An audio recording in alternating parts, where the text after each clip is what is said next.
नमस्कार, breaking now देख रहे हैं आप और आपके साथ मैं हूं परवीन शेख। इस वक्त की बड़ी खबर ईरान से आ रही है। जंग में मारे गए सैन्य कमांडर्स और न्यूक्लियर साइंटिस्ट के जनाजे निकाले गए तेहरान में, यानी उन्हें अंतिम विदाई दी गई। और इस बीच डोनाल्ड ट्रंप ने भी एक बड़ा दावा कर दिया जिस पर ईरान बुरी तरह से भड़क गया है, यानी ये जंग अभी खत्म नहीं हुई है। और इसी पर ज्यादा अपडेट के लिए मेरे साथ जुड़ रहे हैं कैपिटल टीवी के editor in chief doctor Manish Kumar. Sir, Iran एक बार फिर भड़क गया। एक तरफ तो अंतिम विदाई, दूसरी तरफ जो बयानबाजी चल रही है वो क्या है? देखिए, डैडी बताया जा रहा है।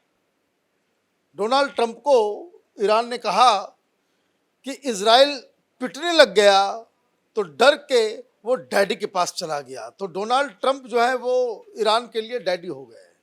अब दूसरी चीज़, ये भड़कने वाली बात इसलिए है क्योंकि ये जो जनाजा जो निकल रहा है इससे खामनाई और उसकी सरकार के ऊपर, हालांकि ये लोग तो शहीद बता रहे हैं और बता रहे हैं कि सीधे जन्नत नसीब होगा इन लोगों को, क्योंकि इन लोगों ने इस्लाम के लिए अपनी जान दी है और पता नहीं क्या क्या नैरेटिव चलाया जा रहा है।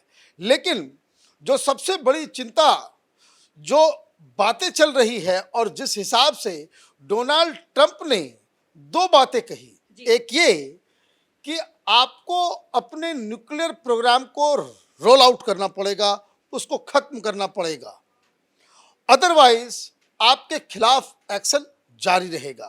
तो एक बात तो ये, और दूसरी चीज जिससे ईरान ज्यादा खफा हो गया वो ये कि डोनाल्ड ट्रंप ने ये कहा कि हमने खामनाई की जान बचा दी जी। नहीं तो वो तो गया हुआ था, वो तो मैंने मना कर दिया और इसलिए ईरान को वापस बातचीत के टेबल पे आना चाहिए। ईरान ये कह रहा है कि भाई बातचीत तो तब करेंगे जब आप तमीज से बात करोगे।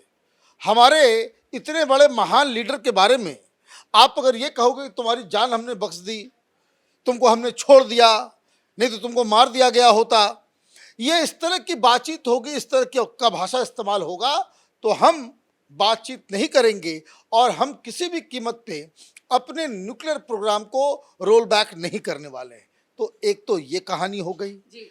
लेकिन इससे बड़ी कहानी आ रही है अमेरिका से। अमेरिका में सेनेट के अंदर कुछ लोगों ने एक प्रस्ताव पारित किया, वो पारित करना चाह रहे थे कि जो डोनाल्ड ट्रंप को ईरान के साथ युद्ध में, जैसे ये अचानक से डोनाल्ड ट्रंप ने फैसला लिया और B-2 बॉम्बर्स आपने भेज दिए और तमाम कार्रवाई हो गई। अब वहां पे एक प्रस्ताव सेनेट के अंदर पेश किया गया जिसमें यह कहा गया कि डोनाल्ड ट्रंप यूनिलैटरली अकेले अपने मन से इस तरह का फैसला नहीं ले सकते, ये सेनेट के अंदर पास होना चाहिए।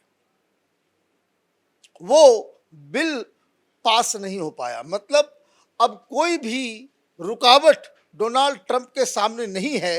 वो डोनाल्ड ट्रंप जब भी उनको इशारा मन लगेगा कि भाई चलो भाई अब 2-4 मिसाइल दाग देते हैं, वो दाग दिया जाए। दूसरी चीज जो अहम जानकारी आ रही है कि वो तमाम B-2 बॉम्बर्स जिसने बाकायदा ईरान के ऊपर गोलेबारी की, जिसने अटैक किया, वो अभी तक यूनाइटेड स्टेट के एयरबेस में नहीं आए हैं। वो यूनाइटेड स्टेट के बाहर हैं और ये बताया जा रहा है कि कभी भी कोई भी कार्रवाई हो सकती है। तो ये एक मसला आ गया। इससे बड़ी चीज, दो खबरें जिसको जानना और समझना चाहिए कि अमेरिका के अंदर वो जो खबर लीक हुई CNN और न्यूयॉर्क टाइम्स ने, जिसका हवाला देकर के कि पेंटागन के सूत्रों के मुताबिक एक खबर उन्होंने छाप दी कि ये जो हमने बॉम्ब मारे थे उससे कोई खास नुकसान नहीं हुआ, ये खबर आई थी। अब डिफेंस मिनिस्टर ने साफ कहा है कि हम अब इसका इन्वेस्टिगेशन कर रहे हैं। वो कौन गद्दार है, वो कौन मोल है जो इस तरह के हाईली सेंसिटिव जानकारियों को वो मीडिया वालों को बता रहा है, ये गद्दारी नाकाबिले बर्दाश्त है। ये प्रोफेशनल तरीके से किया जाता है। प्रोफेशनल का मतलब ये हुआ कि ये लोग पैसे लेकर इस तरह की जानकारी मीडिया को शेयर कर रहे थे। तो एक तो इन्वेस्टिगेशन वहां हो गया। ईरान में भी ऐसी कार्रवाई चल रही है। ईरान में करीब 700 लोगों को गिरफ्तार किया गया है, जिनके ऊपर ये आरोप है कि वो इजराइल के लिए जासूसी कर रहे थे। मतलब आप समझिए, ये सब ईरानियन हैं। कोई प्रोफेसर है, कोई गार्ड है, कोई अकाउंटेंट है, कोई बैंक में काम कर रहा है। ये इजराइल के लिए जासूसी कर रहे 700 लोगों को पकड़ा गया है, गिरफ्तार किया गया है, और उसमें से 6 लोगों को सजाए मौत दे दी गई है। डॉक्टर साहब, क्या ये रिजीम चेंज की तरफ संकेत कर रहा है? देखिए, रिजीम चेंज होना, ये तो ईरान के लोग जब तक सड़कों पे नहीं आएंगे तब तक ये नहीं होगा, और उस रिजीम चेंज को रोकने के लिए ही इस तरह का तमाशा किया जा रहा है कि हम जीत गए। जी। अगर हम हार गए होते तो पब्लिक सड़क पे आ गई होती। तो ये जो तमाशा ईरान के अंदर किया जा रहा है कि हम जीत गए, हम जीत गए, हम जीत गए, वो दरअसल रिजीम चेंज को रोकने के लिए ही इस तरह का प्रोपेगेंडा, इस तरह की चीज़ें की जा रही है। क्योंकि ईरान के अंदर और ईरान के बाहर ऐसे लाखों ईरानियंस हैं जो इस शख्स को पसंद नहीं करते। खामनेई को ऐसा लगता है कि उनको कि ये लोग जो है वो ईरान को आगे ले जाने के बजाय वो पीछे लेकर के जा रहे हैं। तो ये मसला हो गया। एक और बड़ी चीज़ जो बात समझ में आ रही है वो ये कि इजराइल ने फिर से धमकी दी। जब ये बातें शुरू हुई कि भाई ये डैडी डैडी वाली कहानी, और ये डैडी वाली कहानी कहाँ से शुरू हुई, तो नाटो की अभी मीटिंग हुई नीदरलैंड्स के अंदर, और जब वहाँ पे नाटो की बैठक हुई तो उस दौरान नाटो के जो जनरल सेक्रेटरी हैं, वो सेक्रेटरी जनरल होते हैं मार्क रूटे ने बातचीत के दौरान उसने ये कह दिया, जब ये बता रहे थे डोनाल्ड ट्रंप कि हमने इजराइल और ईरान के बीच की लड़ाई रोकी, they were fighting like school kids. तो इस दौरान उन्होंने, जो मार्क रूटे हैं, उन्होंने कह दिया कि भाई कि ऐसे में डैडी को इंटरवीन करना पड़ा।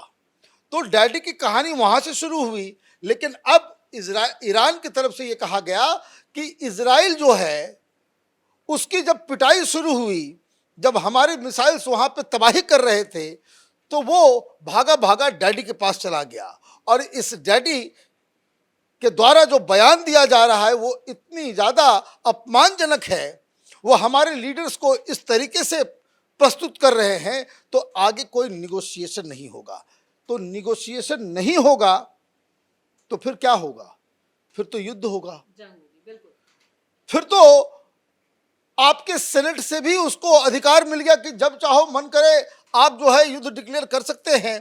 तो इसमें यह भी दिक्कत होगी।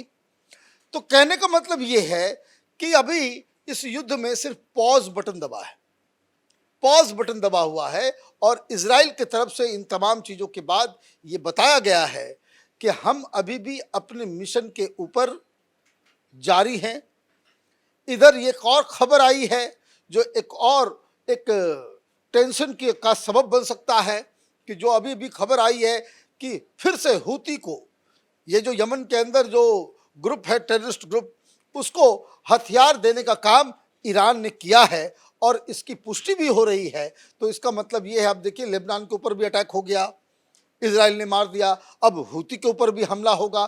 तो कहने का मतलब ये है कि घूम फिर के चीज़ें वहीं पे आ गई कि आप अपने न्यूक्लियर आर्सेनल को ख़त्म नहीं करना चाहते, न्यूक्लियर प्रोग्राम को रोल बैक नहीं करना चाहते, और जो स्थिति इजराइल में बन रही है, अमेरिका में बन रही है, उस स्थिति के मुताबिक ये कभी भी जंग की घोषणा हो सकती है। इस तमाम जानकारी के लिए बहुत बहुत धन्यवाद। तो फिलहाल ईरान, अमेरिका और इजराइल से जो खबरें निकल कर आ रही हैं वो यही संकेत दे रही हैं कि जंग का ऐलान कभी भी हो सकता है, सिर्फ अभी थोड़ा ठहराव है। और जिस तरह से ईरान लगातार ये कह रहा है कि वो सरेंडर नहीं करेगा, तो इससे भी साफ है कि इस जंग में एक और खतरनाक मोड़ भी आ सकता है। अब देखना ये होगा कि खमनेई को लेकर जो ईरान दावे कर रहा है या इजराइल की तरफ से जो दावे किए जा रहे हैं, उसके बाद क्या वाकई में यहाँ पर एक और बड़ी जंग का ऐलान हो सकता है। मेरे साथ बड़ी खबर में इतना ही। कैमरामैन रवि के साथ मैं परवीन शेख, कैपिटल टीवी।